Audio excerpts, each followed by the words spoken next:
Welcome to the Bike Talk with Dave podcast. I'm your host, Dave Mabel. Thanks tons for tuning in. I really appreciate it. Today, I'd like to welcome back a Bike Talk with Dave alumni, the Gravel Worlds promoter, Jason Strobin. I know it's April, and Gravel Worlds isn't until August, but they just dropped a bunch of big news recently.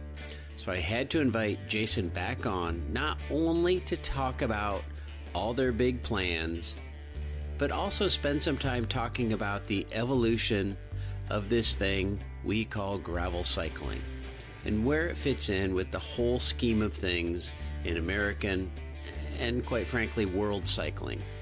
He was kind enough to say yes, but only after he celebrated a big birthday. So happy birthday, Jason.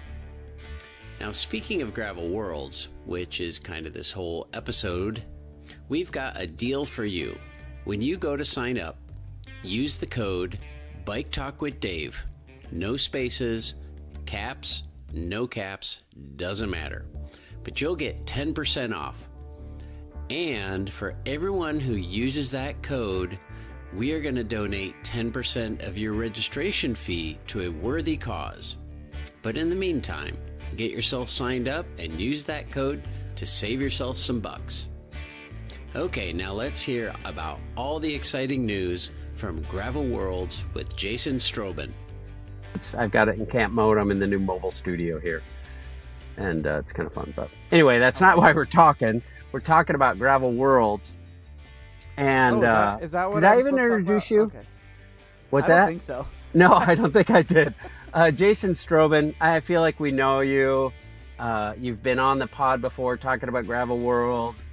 We met at Gravel Worlds where my wife and I had a wonderful, our friends and I had a wonderful time on a very wet and muddy. How long is that stretch of mud? 2 miles or 4? Felt like 4. But I think it was only 2. It was only 1 mile, but it was not 1 mile. It was 2 miles. Like it was longer. It was 4 miles. Wait, did you do the 150 or the 75? 75.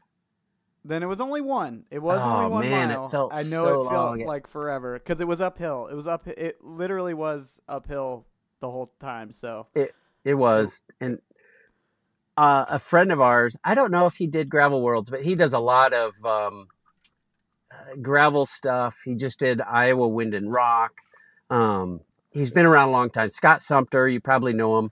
Bike Iowa guy. And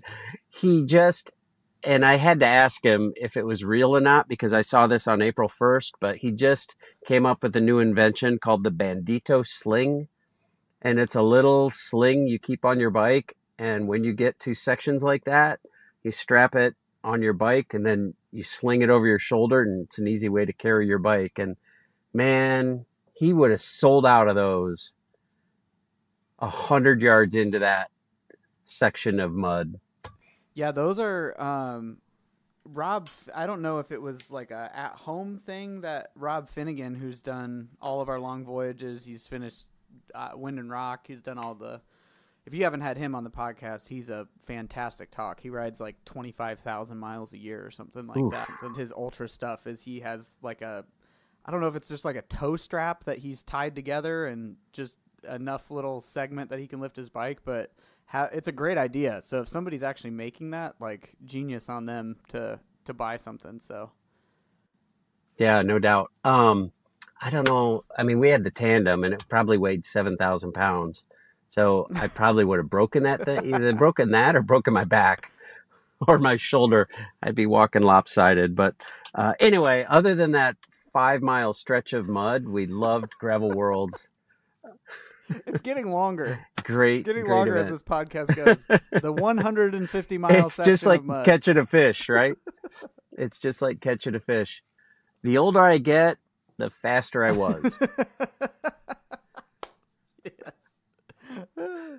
Anyway, we're talking Gravel Worlds. The reason I called you is I'm Instagram doom scrolling, and Peter Stetina, who's been on our pod. I think, have you had him on? Yep, we've had Stettin on the Gravel Family podcast as well, and He's such a great dude. I like him so much.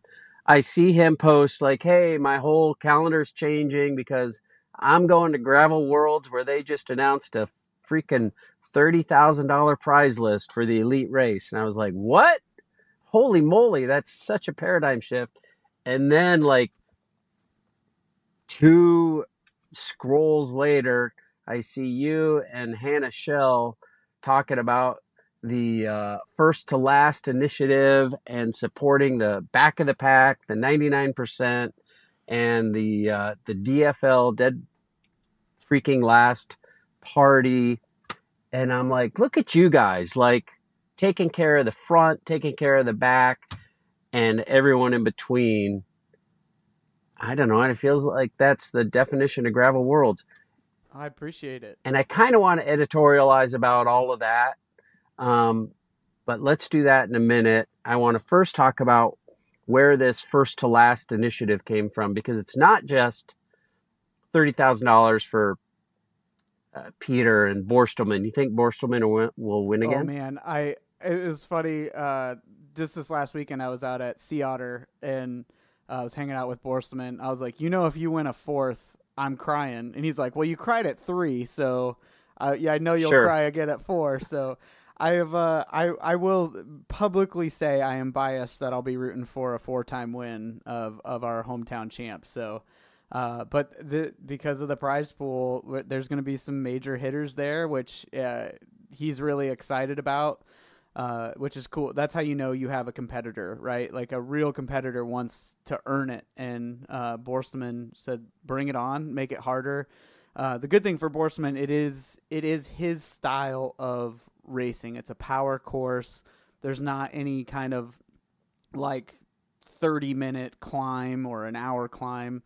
So he's kind of a bigger dude where like a power course where is really, really suited for him. And he's won 3 times, despite having world-class athletes here 3 different times. And I think he's podiumed 2 more times on top of that and has just barely missed out. I mean, he's probably 7 seconds or maybe 17 seconds total from having 5 wins. So this is his definitely his forte of a race style. So I will unapologetically say I'm silently rooting, or loudly maybe rooting, for a 4-time win for our Lincoln native. Yeah, you're not being silent. So,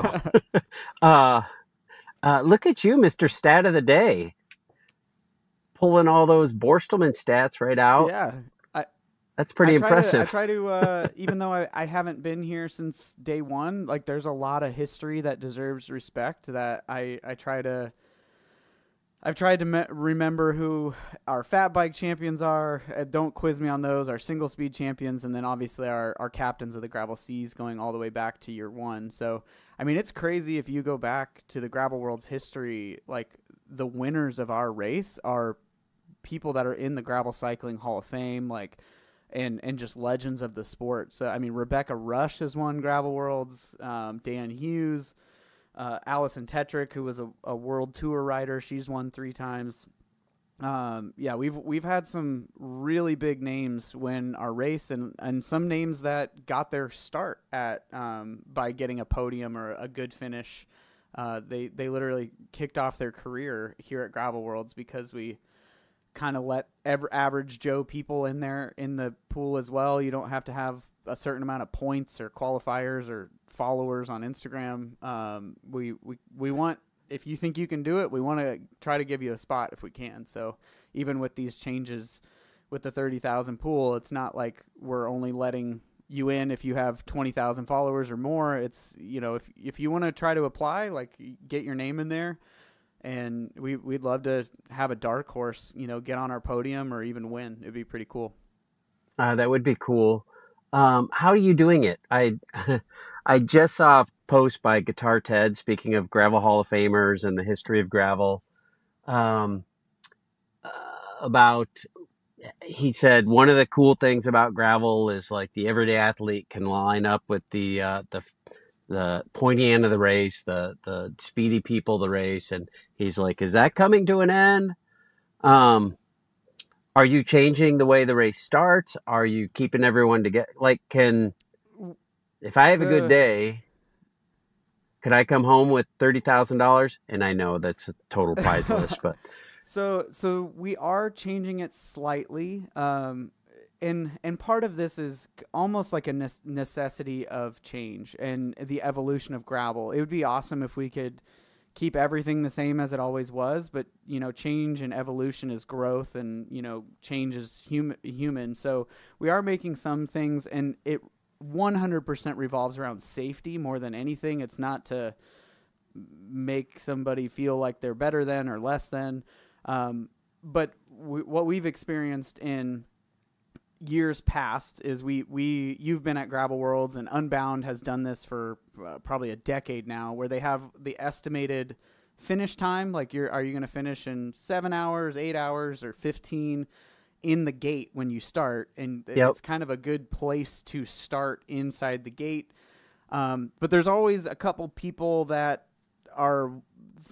have a mentality of like, well, I'm just going to stick with the pros for the first hour and kill myself and then try to survive, because that gets me 25 miles farther ahead than I would have. But the reality of that is actually incredibly dangerous, because if you're not used to racing, especially on loose surface, with people that are putting out 400, 500, sometimes uphills 1,000 watts to make moves and things like that, it's a dangerous situation for yourself and for other people. So we are going to do separate starts for the pro field this year. So similar to what Unbound did, about 10 minutes before the main start, we're going to let the pro men go. And then also with the goal of having a more fair women's race, which has been a big challenge in gravel cycling. And it's a big reason we've partnered with Hannah Shell to join the Gravel Worlds crew officially, to try to understand and make a better women's race at the same time.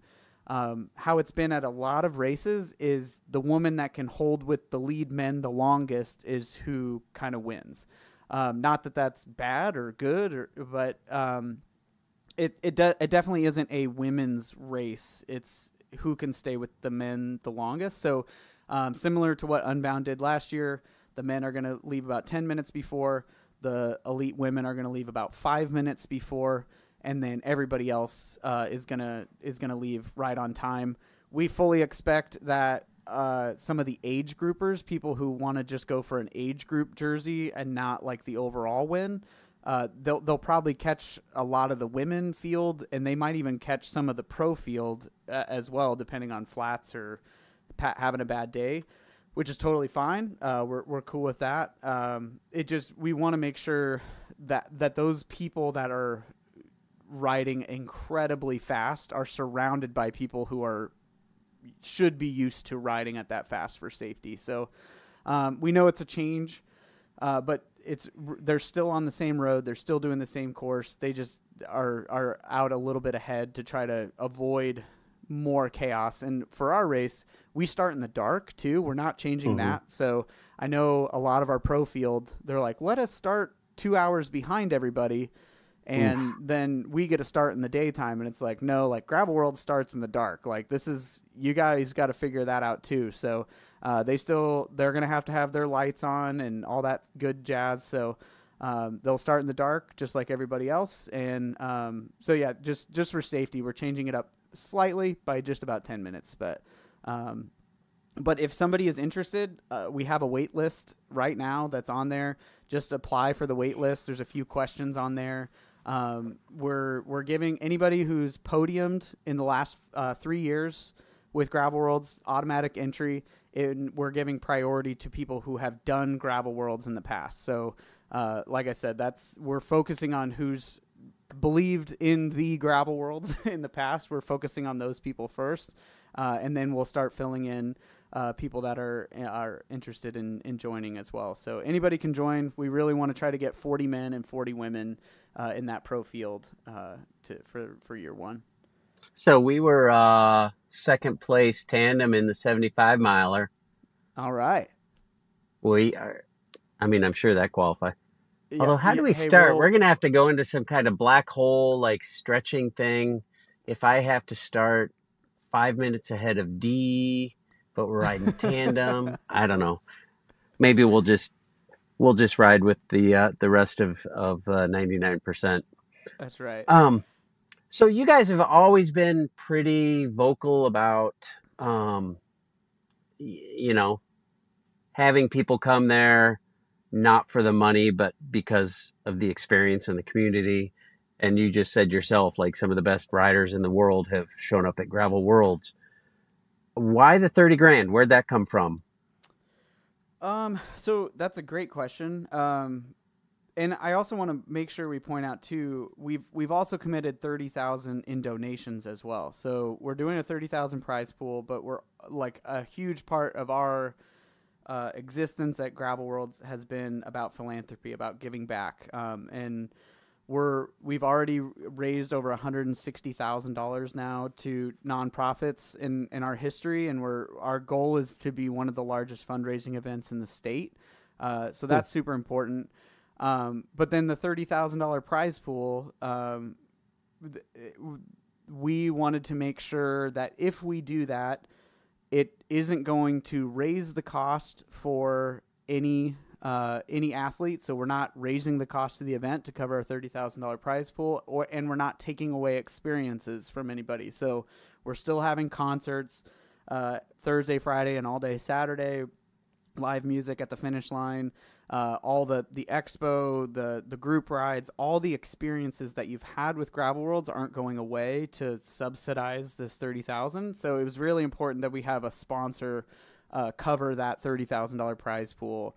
So it's not coming at the expense of anybody else. So Good Life Brands and Certified Piedmontese, it's a Nebraska beef company here in Lincoln, has stepped up, and they're not only covering the prize pool, but they're covering the cost of the event, of the live coverage as well. So like even the live coverage that we spend some capital on, they're covering that expense as well. So we wanted to make sure it was covered by sponsorship and not coming from the 99% who are never going to have a chance to win that money back. So if we have a couple year deal on that sponsorship, so we know we'll have it next year. But if we ever come to a point where there's not a sponsor willing to step up to cover the prize pool, then we won't have a prize pool that year. So we're really honored to have local companies that believe in cycling and lifting the front end of the sport. But if you've been at Gravel Worlds the last few years, Piedmontese gives hot dogs at our checkpoint. So we're still going to have checkpoint hot dogs for every rider. They're going to be out there doing all the great stuff for that as well. So it was really important for us to not raise the cost or lower the experience for any other riders that aren't participating in the front of the group. Huh. Wow. All respect, man. And don't worry, I was going to bring up the $30,000 donation as well, because I see your changes this year. I don't know if changes, but the $30,000 prize list, $30,000 donation, and then the back of the pack F2L, DFL. huh? DFL. F2L. Well, F2L DFL party. us. Yeah. What's that?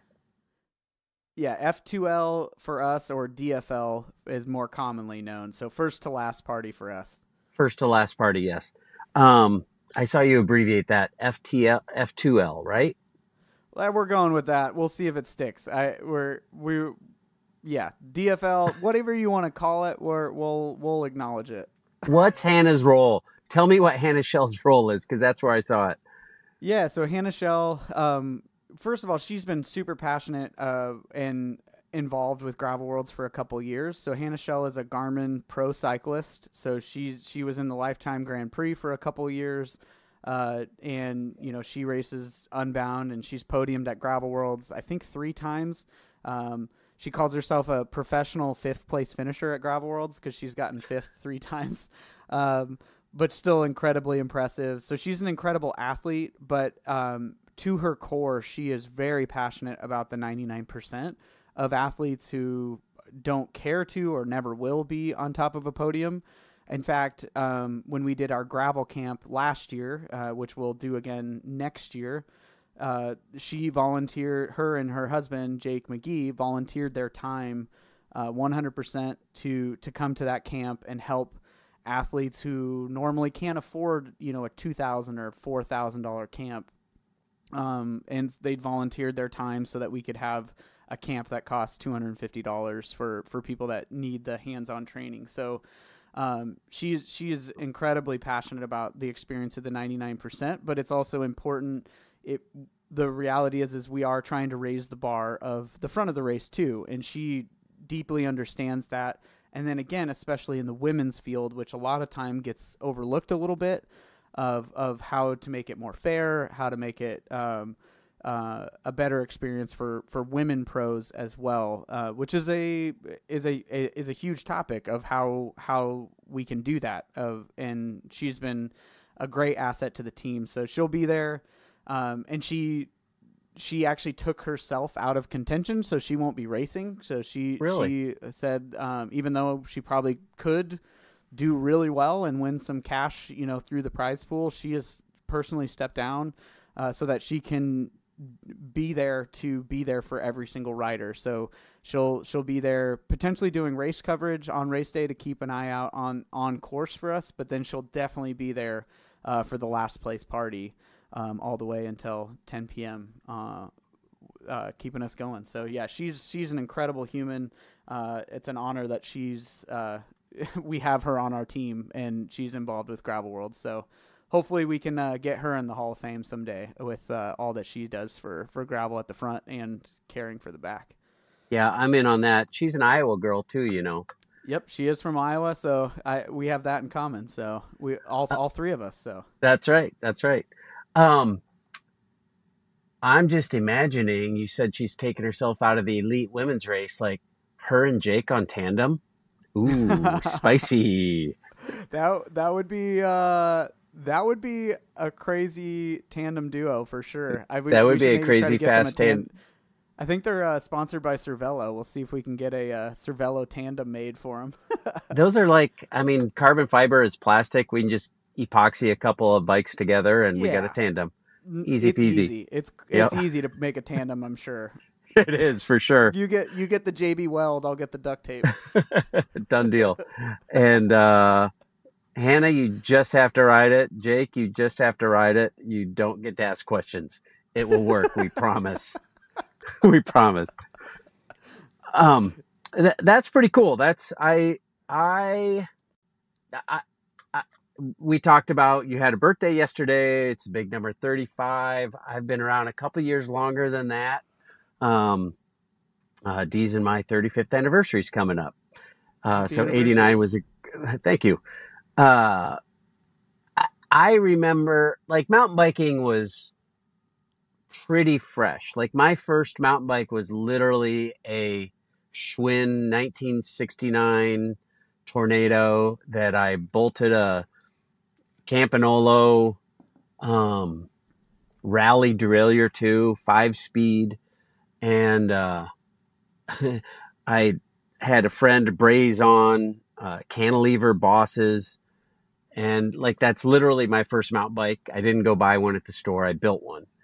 And the evolution of mountain biking happened before my eyes, but I wouldn't say that I was cognizant of that, if that makes sense. Yeah.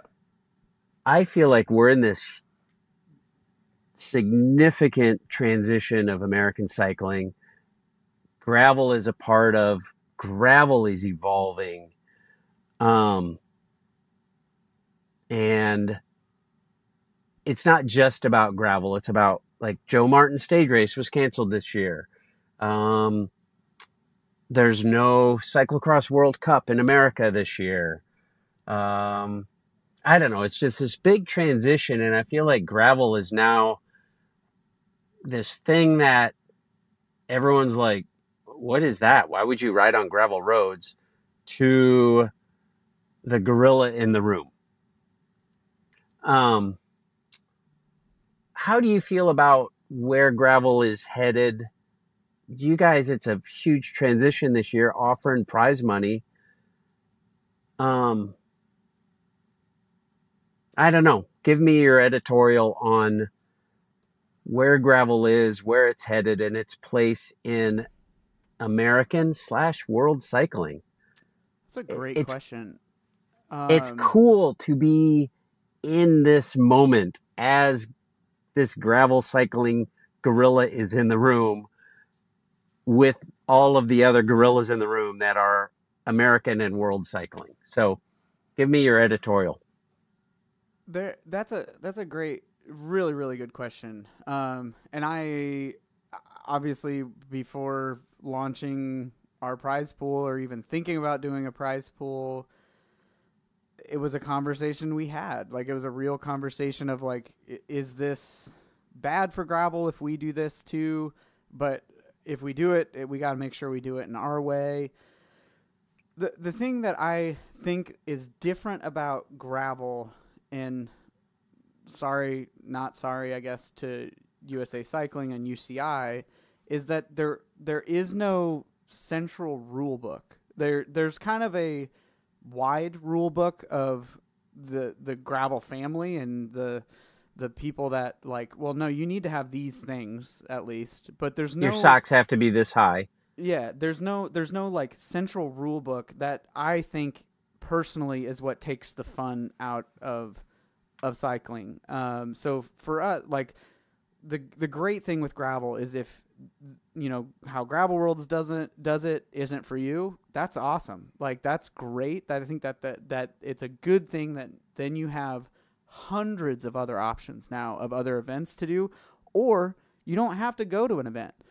We intentionally design Gravel Worlds courses where you can go do it anytime. So we make sure that there are gas stations on our courses where if you don't want to, or you can't afford race entry or don't want to pay for race entry, come the next weekend. Do it the weekend before, and you can do it fully self-supported. So, but there's if you want a free backyard event, there's a lot of gravel that you can do that, and it's just as cool. It's just as awesome as if you go do a race like Sea Otter, where I was at this last weekend, or Unbound, or which are, I would argue, way bigger and more organized than we are even.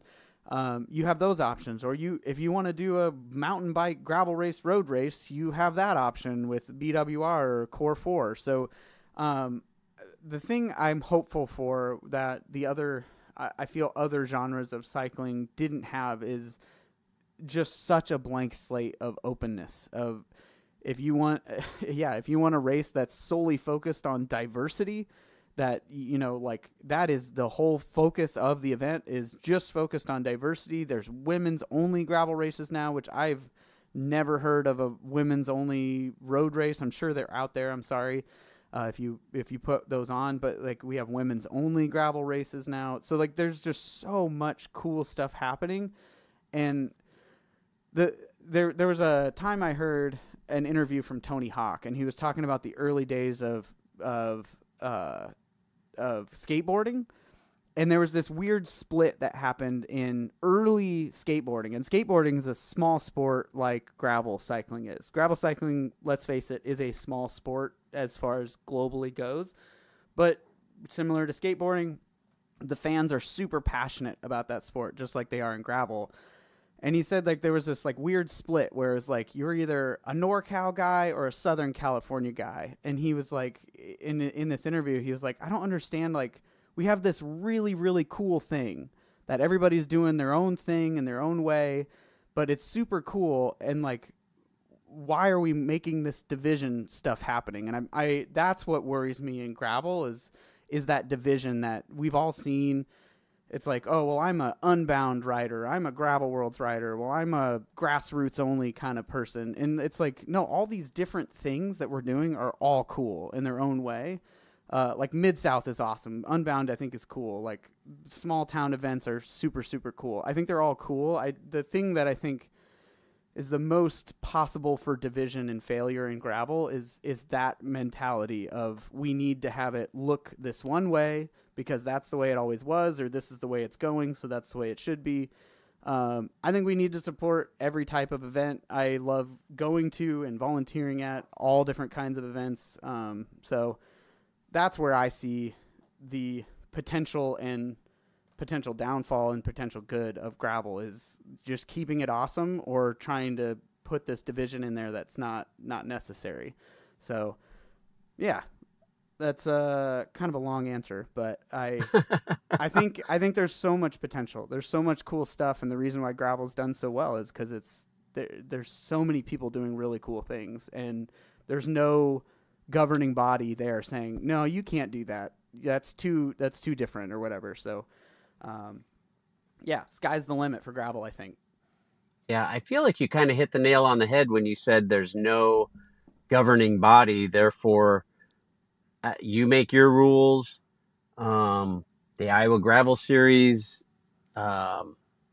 What's the women's race? The Glenwood Super Bloom? Prairie Bloom. In Glenwood, Iowa. Yeah, and I think there's one. I think there's one more. Somewhere in the mountains. I can't think of it right now, but I think there's one more women's only gravel race that I've heard about. That's cool, but they're making their own rules. Yep. And there can be everything from a friend of mine puts on, or he did last year anyway, the Iowa State Single Speed Gravel Championships. Oh yeah, yep. And it was free. Yeah. He's like, my company bought the insurance and it's free. And I mean, I come from putting on a gravel race where, I mean, hear no evil, see no evil, speak no evil. We didn't have insurance. I put down a bucket and people threw money in if they wanted to. And they rode this course. And when they got done, they wrote down their time if they wanted to. There's room for that. And there's room for I don't know what entry is anymore for Unbound. It's $250, yeah, maybe. Probably with fees. Fees we're getting close to $300 probably. $300. There's $300 for Unbound, and then there's everything in between. And you can ride any bike you want, and you can have any length sock you want, and you can wear any helmet you want, and you can, you know what I mean? Like, yeah. It just is what it is, and that's the beauty of it.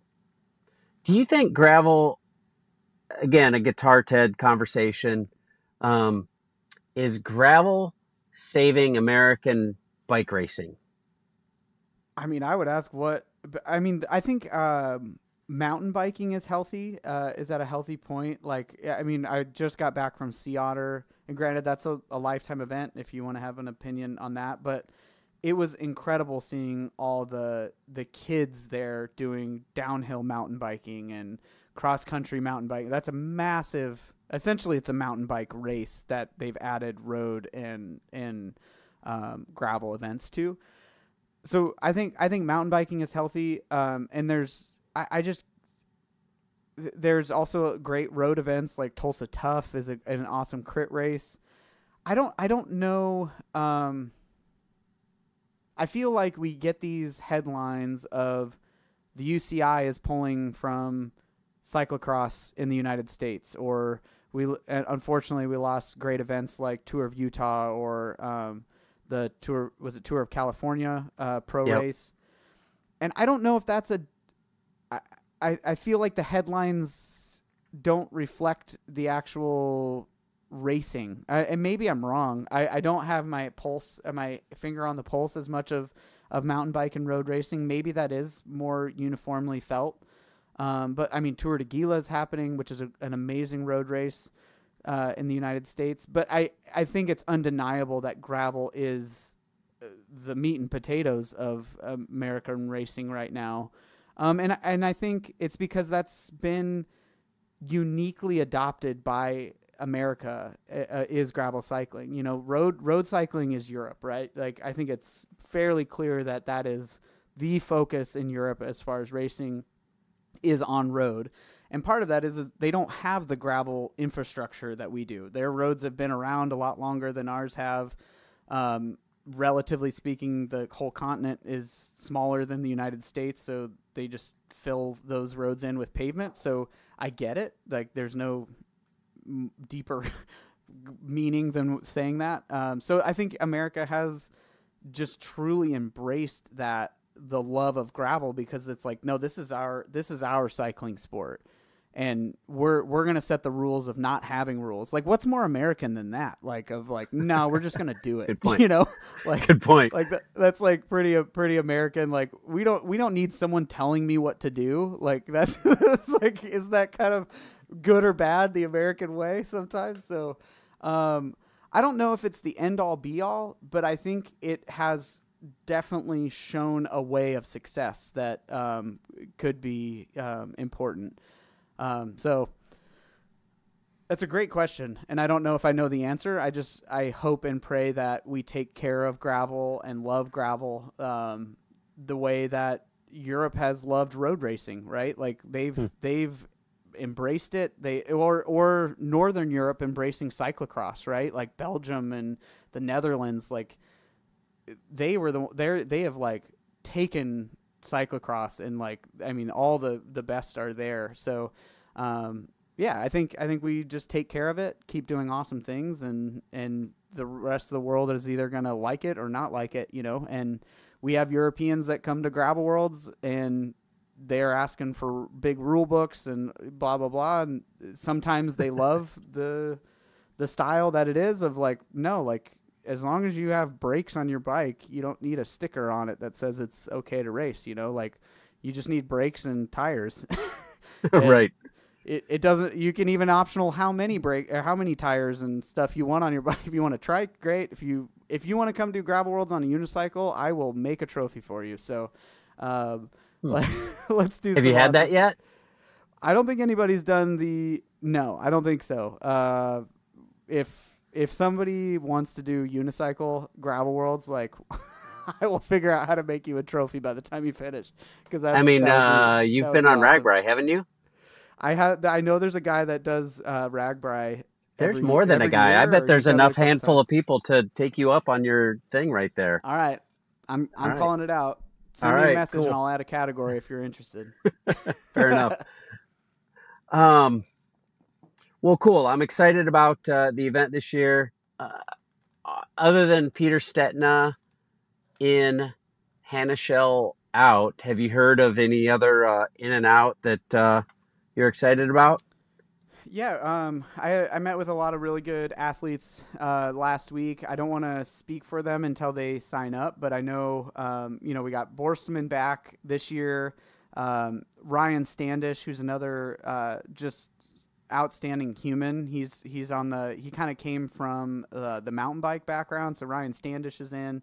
Lauren Stevens is coming back. Isabel King, she's coming back as well. Emily Newsom, she's really big on. Oh, nice. She's a big athlete. Let me see if I got any other ones I can think of here. Chase Wark, our local, yep. Another Midwest guy. Chase Wark is back, and then Brennan Wirtz is another one. I think he got 4th or 5th last year, but he's a West Coast guy. So lots of really good. If I didn't say your name, I'm so sorry. But if you've already signed up. Yeah, if Jason didn't say your name, get on and sign up now. Come on, get off your But I think even we got some other cool, like really cool people coming back on our non-binary categories. We still have those, as well as our para categories. We have Meg Fisher coming back, and if Meg wins, it'll be her 3rd time winning our para category.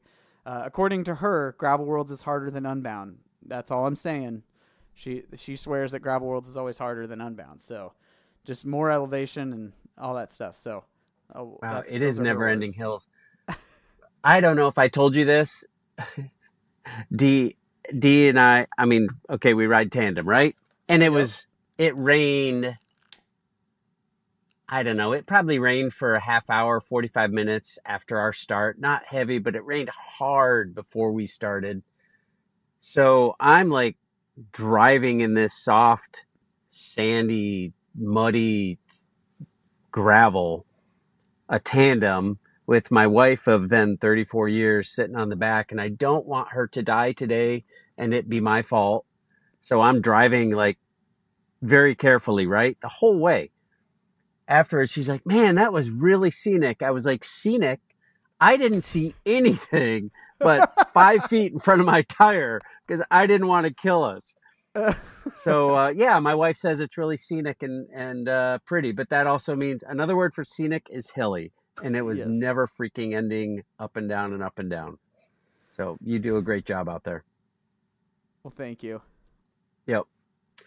Well, listen, thank you for all you do, not just Gravel Worlds and your work there, but the Gravel Family podcast is a favorite of mine, and you and Sophia do such a good job at that, and I always look forward to the next episode coming out. So I appreciate that, and I appreciate what you do for the world of gravel, aka the world of cycling. Oh, I appreciate it, Dave, and it's awesome the conversations you have. I also listen to your podcast quite frequently. You're kind. So keep up the good work. Sophia and I feel like we're sometimes trying to keep up with you. So it's awesome. It's awesome listening to your podcast, and like you always ask pretty good questions too, which we always try to do as well. So really thankful for you, and I hope we can have you out at Gravel Worlds again this year. I'd love to go. We have a kid moving out of the nest, and so our summer is a little unknown. Until he gets settled, we don't know what weekends we have available and what we don't have available, but we got to help him get settled wherever he gets settled. But yeah, we'd love to come back out. Awesome. Love to come back out on a dry day. Yeah, well, statistically it's dry, but last year definitely should have been dry. To be fair, we went to bed with a 10% chance of rain and got 3.5 inches overnight. So I'm with you. I'm with you. Holy moly. But we'll have the Bike Iowa Bandito sling in our back pockets if we need it. Man, oh, yeah, I can't imagine that with a tandem. Love the Bike Iowa guys.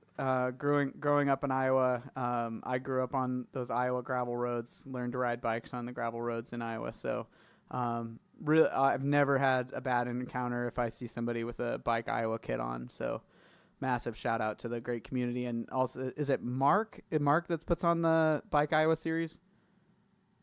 Is that his name? Scott? You talking about Sumter? Yeah, Scott. Sorry, Scott Sumter. Yep. Great series that you're putting on over there in Iowa, which is incredible to see. And the Iowa Gravel Series. Yes, the Iowa Gravel Series. Yes. That's not a Bike Iowa thing, but yeah. And I think his name is Mark. So, yeah. Yep. Okay. But yeah, the great series over in Iowa, and some of those are right near my hometown. So it's awesome. Awesome seeing so much going on in Iowa because, I mean, you got 400,000 miles of gravel or something like that in Iowa? It's like some insane number. I haven't ridden every mile yet, but yeah, we do have a few miles. And we feel that would be a project right there if somebody wants to ride every gravel road in Iowa. Holy cow. Wonder how long that would take on a unicycle. A fat bike unicycle. There you go. Yeah, Iowa is proud of its gravel and proud of the heritage a la Trans Iowa, Guitar Ted, and Jeff Kirko for coming up with that crazy idea to ride gravel bikes across the state. And then, I mean, that's why Gravel Worlds is here, because freaking Cornbread came over to do Trans Iowa and Unbound too. I'm and Unbound sure. For sure. Yep. You know when Jim. What was it? Jim and I'm completely spaced on his name. He just got inducted into the Hall of Fame. So he's passed now. Oh man, Joel Dyke. They were the big Joel. I think it was Joel that went to one of the first Trans Iowas and was like, "Hey, Jim, we got to do this thing." So, yeah, there's a lot of history that came out of there, and you got races like Almanzo that are no longer around that have so much history there in the Midwest. That was a great race. So yeah, really, really thankful for what came out of Central Iowa there to make people somehow love cycling through an absolutely brutal event. But it's kind of crazy, isn't it? The scope goes far and wide. Hey, that's horrible. What a great idea. Let's put on one ourselves. Yeah, great idea. Oh, well. Dude, I'll let you go. Celebrate your 35th year rolling around the sun. and hopefully we'll see you in August. Awesome. All right. Well, thank you so much for having me on, Dave. Peace, dude. As you heard, Dee and I loved our time at Gravel Worlds last year. 5-mile long muddy B road notwithstanding. Or was it 6 miles? Might have been 6 miles. Maybe 7? I don't know. The further away it gets, the longer it was. Anyway, sign up today with the code BikeTalkWithDave. No spaces, and you can use either caps or lowercase. It doesn't matter. Just use that code and save 10%. Plus, I'll give that same amount to a local cause. Our local BMX track, spearheaded by Miss Kitty. That's the BMX Mama, and you need to see who I'm talking about by listening to episode number 102. She is such a gem. Anyway, the BMX Club, the 8035 BMX Club, which she's part of, is raising money to conduct a feasibility study on the sustainability of building an Olympic-quality indoor BMX track in central Iowa. What Miss Kitty and the rest of the club are doing for such a diverse group of kids is awesome. I was actually at the BMX track tonight and saw the diversity of kids, ages, boys, girls, black, white, up, down, in, out, all of the above is awesome. And to see the opportunity possibly go year-round with an Olympic quality track would be super cool. So I will be happy to support it with a match to your registration to Gravel Worlds. Now, if you want to donate directly, you can head to the Iowa Bicycle Coalition, click on the donate button on the menu bar at the top, and you'll see the BMX project in the drop-down menu.